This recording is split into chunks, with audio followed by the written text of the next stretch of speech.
Welcome back to Lisha classes. अब आज हम लोगों का टॉपिक क्या है? It's Spearman's rank correlation coefficient. अब स्पीयरमैन्स रैंक कोरिलेशन कोएफिशिएंट क्या है? इसका क्या डिफरेंस है Karl Pearson's coefficient of correlation से? अब Karl Pearson's coefficient of correlation के केस में हम लोग क्या करते थे? उसमें हम लोग सिर्फ जो क्वांटिटेटिव डाटा था हमारे लिए उसका ही हम क्या करते थे, कोरिलेशन कैलकुलेट करते थे, यानी कि प्राइस या फिर डिमांड, जिसको भी हम क्वांटिटी के टर्म्स में मेजर कर सकते हैं। लेकिन एक स्पीयरमैन्स रैंक कोरिलेशन कोएफिशिएंट की वजह से हम अपना क्वालिटेटिव डाटा भी क्या कर सकते हैं, अपना मेजर कर सकते हैं। उसका भी कोएफिशिएंट ऑफ कोरिलेशन हम क्या कर सकते हैं, कैलकुलेट कर सकते हैं इसकी हेल्प से। ठीक है। अब इस स्पीयरमैन्स रैंक कोरिलेशन कोएफिशिएंट हमारा किसने दिया था? It was given by Charles Edward Spearman. Charles Edward Spearman ने दिया था ये कोरिलेशन कोएफिशिएंट का फॉर्मूला, इसलिए इसका नाम किसके नाम से जाना जाता है हमारा यहाँ पे? स्पीयरमैन्स रैंक कोरिलेशन कोएफिशिएंट। ओके। अब ये क्या कहते हैं, इसमें हम लोग तीन तरीके से कैलकुलेट कर सकते हैं अपने कोरिलेशन रैंक कोरिलेशन। तीन केसेस हैं यहाँ पर हमारे, मतलब इन मेन सेंस यहाँ पर हमारे तीन केसेस है कैलकुलेट करने के लिए। सबसे फर्स्ट केस है हमारा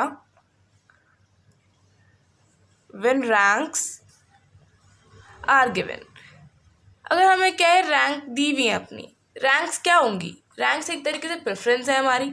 मान लो कि 10 लोग परफॉर्म कर रहे हैं, तब क्या होता है, हमें रैंक मिलती है, एक को मिलेगी फर्स्ट, एक को मिलेगी सेकेंड, एक को मिलेगी थर्ड। तो वो सब क्या हमारी रैंक एक तरीके से हमारी प्रेफरेंसेस है। तो यहाँ पे हम क्या देंगे, एक तरीके से प्रेफरेंशियल ऑर्डर में हम अपने नंबर्स को क्या करते हैं, अरेंज करते हैं और फिर निकालते हैं कि इनके बीच में कोरिलेशन कितना है। ओके।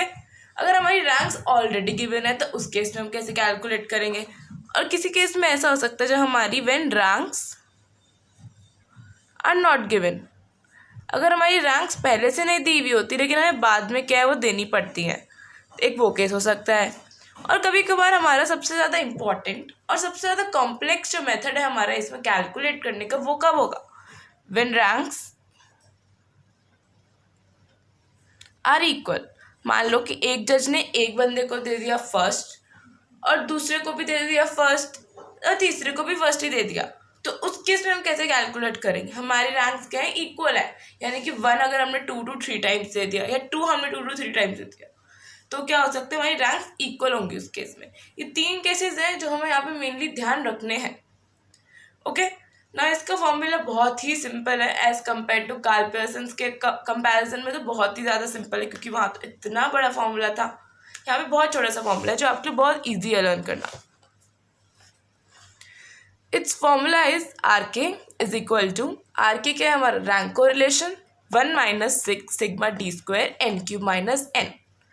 अब हमारे पास यहाँ पे अननोन वेरिएबल कौन सा है कि डी स्क्वायर। क्या है कि डी स्क्वायर? डी स्क्वायर हमारा डिफरेंस है बिटवीन द रैंक्स। डी क्या है, पहले तो हम डी निकालेंगे फिर ही डी स्क्वायर निकलेगा, तो D is difference between ranks. जैसे हमारी आर है, एक R1 रैंक है एंड एक R2 रैंक है, तो उनके बीच का डिफरेंस यानी कि R1 माइनस R2, ये क्या हो जाएगा हमारा डी। इनके बीच का डिफरेंस है ये रैंक्स के बीच का। ओके। एन क्या है हमारा, नंबर ऑफ ऑब्जर्वेशंस है ये तो, और आर के तो हमारा है ही, क्या है आर के, rank correlation coefficient. Okay.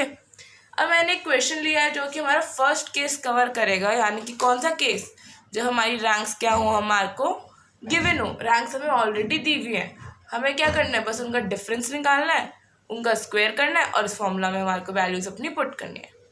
Okay. तो ये क्वेश्चन 1 मैंने यहाँ पे लिया है। यहाँ पे हमारे को पार्टिसिपेंट्स दिए हुए हैं ए से लेकर जे तक, इतने हमारे क्या है, ये पार्टिसिपेंट्स हैं। जज 1 है और एक जज 2 है, उन्होंने इनको क्या दिए, रैंक्स दिए। उसने क्या कहा कि पार्टिसिपेंट 1 को फर्स्ट रैंक दे रहा है वो, और जे को उसने 10th रैंक दिया है। और जज 2 ने क्या किया है, उसने ए को 10th रैंक दिया है और जे को 3rd रैंक दिया। तब हम इसमें क्या निकालेंगे, हमें रैंक कोरिलेशन क्या दिखाएगा कि इन दोनों की जजमेंट या फिर इन दोनों की जो रैंक्स है उसके अंदर कितना कोरिलेशन है, यानी कि जज 1 जो सोच रहा है वो कितना जज 2 उतना ही सोचता होगा। जज 1 और जज 2 की रैंक्स के बीच में कितना कोरिलेशन है ये हमें क्या बताएगा कि रैंक कोरिलेशन ऑफ कोएफिशिएंट हमें ये बताएगा। ओके, कि टू सेट्स ऑफ जजमेंट्स कितनी एक दूसरे के साथ चल रही हैं ये, या फिर कितनी एक दूसरे से अपोजिट वे में चल रही है। आप देख के आपको लग रहा होगा कितना अपोजिट चल रहा है, क्योंकि जज 1 का कितना है 1 है, उसका सीधा 10 दे दिया उसने जिसको फर्स्ट वो रैंक कर रहा है। तो हमें देख के हम कह सकते हैं कि हाँ हो सकता है कि बहुत अपोजिट चले एक दूसरे से, लेकिन नो वन नोस। क्वेश्चन देख के सॉल्व करके आपको क्या पता अलग कुछ आपके पास सामने है, तो क्वेश्चन तो हमें सॉल्व करना ही होगा। तो हमारे को सबसे फर्स्ट स्टेप क्या है, हमारे को इसमें कैलकुलेट करना है अपना डी। डी क्या है, हमारा डिफरेंस है। इसको हम मान लेते हैं R1 यानी कि फर्स्ट रैंक, और इसको हम मान लेते हैं R2। अब हमें कैलकुलेट करना है R1 minus R2, first rank minus R2 difference. 1 minus 10 minus 9 minus 4 minus 2, 4 minus 4 0, 5 minus 7 minus 2, 6 minus 9 minus 3, 7 minus 8 minus 1, 8 minus 2 6, 9 minus 1 it's 8, 10 minus 3 is 7। ठीक है, अब हमने डी निकाल लिया, लेकिन हमें कहीं भी फॉर्मूला में डी की समेशन की ज़रूरत नहीं है, तो हम डी का समेशन नहीं करेंगे, उसको हम स्किप कर देंगे।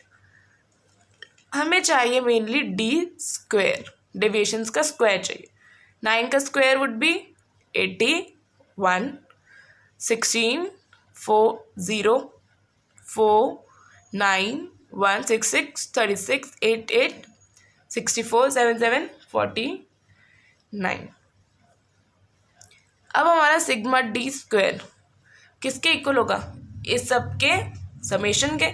इसका समेशन में कैलकुलेटर की हेल्प से कर लेती हूँ।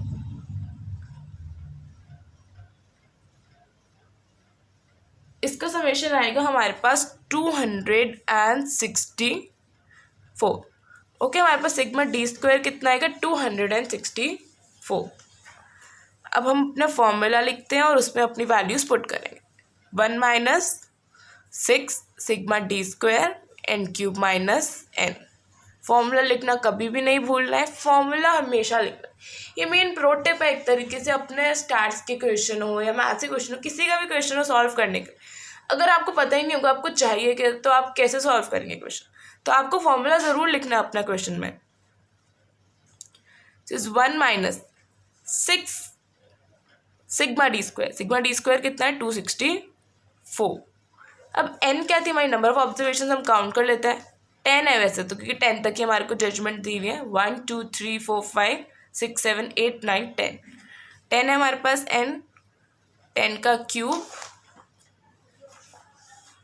माइनस n इज अगेन 10, तो जाएगा 1 माइनस 6 इंटू 264, ये आएगा हमारे पास 1584। 10 का क्यूब कितना होगा 1000 माइनस 10, 1 माइनस 1584 अपॉन 1000 माइनस 10 990। यहाँ पे एलसीएम मत लेने लग जाना किसी भी तरीके का, कुछ भी मतलब करना कि ये 990 से आप मल्टीप्लाई करके ऐसे करो, ऐसे नहीं करना। आप लोग सिंपली क्या करो 1584 को डिवाइड कर दो 990 से, और जो भी हमारे पास वैल्यू आएगी हम क्या करेंगे 1 माइनस, ये आएगा हमारे पास डिवाइड करके कैलकुलेटर से 1.6, ये आएगा हमारे पास -0.6। ओके, माइनस का साइन हम लगाएंगे। अब यहाँ हमारा माइनस का साइन आया तो ये क्या इंडिकेट कर रहा है हमें, ये हमें इंडिकेट कर रहा है कि इनके बीच में कैसा रिलेशनशिप है, नेगेटिव रिलेशनशिप है। ये हमें शो कर रहा है कि इनके बीच में नेगेटिव रिलेशनशिप है, यानी कि बहुत ही ज़्यादा पॉजिटिव। ये तो हमने पहले ही देख लिया था क्वेश्चन देख के, हमें पहले ही पता लग गया था इन्होंने क्या बताया हमें नया, तो हम लोगों ने फिर भी हमें एग्जैक्ट टर्म्स में निकालना था वैल्यू कि हमारा कितना ज़्यादा नेगेटिव रिलेशनशिप है। इनके बीच में 0.6 का नेगेटिव रिलेशनशिप है, यानी कि अगर एक का जजमेंट बिल्कुल अलग अपोजिट साइड जाएगा और दूसरे का बिल्कुल ही दूसरी साइड जाएगा। ओके, ऐसे हम सॉल्व करते हैं क्वेश्चन जब हमारे को रैंक्स ऑलरेडी गिवन होती हैं। अब अगर हमारी रैंक्स क्या है हमें नहीं दी हुई तो उस केस में क्या होगा, ये हम अगली वीडियो में देखेंगे। ओके, तब तक के लिए आप लोग कुछ क्वेश्चन इसके लिए प्रैक्टिस करना, और आपको कोई भी प्रॉब्लम्स हो तो कमेंट सेक्शन में आप लोग मेरे से पूछ सकते हैं।